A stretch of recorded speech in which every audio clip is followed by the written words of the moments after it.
And here's another cue from Saw X where I didn't use the gentle voices of wind, but I did use both some ambiances and some percussion hits from the Rust collection, which has been a huge favorite of mine, because those giant metal hits in the Rust collection just to me sound like they belong in a Saw movie. They sound like we're underground in some bunker or some dungeon and some giant door is clanking shut. And so I use some of the percussion strikes from, I forget which volume of Rust it is, but it was an instrument called rail strikes. I guess is striking on a metal railing inside some underground missile silo or something. And this cue is one of the trap scenes in Saw X. So it's a very violent and complex scene with a very elaborate tempo map, and drums start and stop, and machines are starting and stopping. And then once things get going, then I needed this sort of big chunky guitars that with little breaks of percussion in between. And so I used the rail strikes from one of the Rust libraries, and by themselves, they sound like this. I've put a sort of auto panning effect on as a plug-in to get things swinging around in the stereo field. And at first you might think, okay, that's not, it's just some light percussion hits.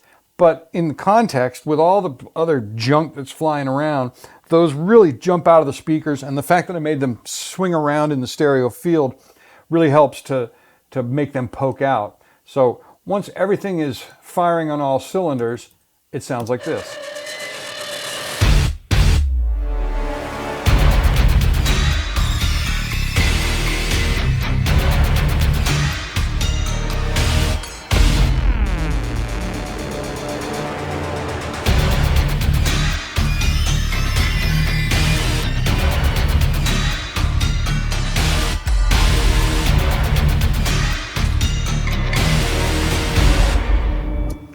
And so just having those really characterful, reverberant sounds with the reverb kind of baked into it just made it so much easier to create those little percussion accents that are going to stand out in the mix. And then they come back a little while later and wind up sounding like this.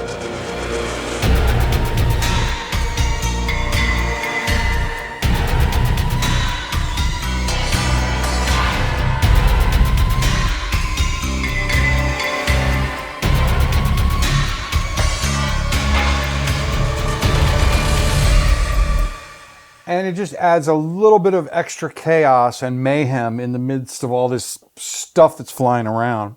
Of course, in the actual movie, there's a lot of other sound design of metallic sounds and so forth. But I was careful to put these sounds in a section where there's not also some similar kind of clanking sound design going on accompanying the picture. Earlier on in this cue, towards the beginning, I used some other sounds from one of the Rust libraries that I believe it was called Tower Ambiances. And I'm not sure where this exactly came from, which collection, but I think it was from one of the Rust collections that had some sort of a sound design folder where they're heavily processed ambient dronescape type of sounds. And by themselves, these Tower Ambiances sound like this.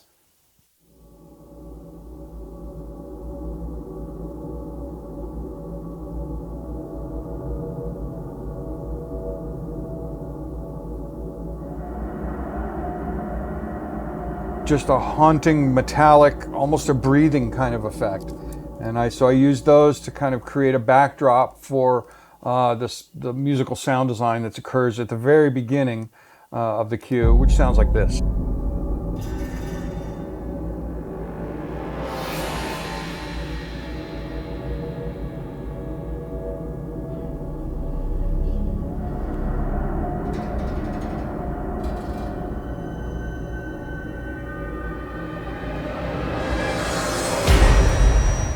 And it really helped to create that kind of haunting, claustrophobic, and dark soundscape that sets us up for the mayhem that's about to occur.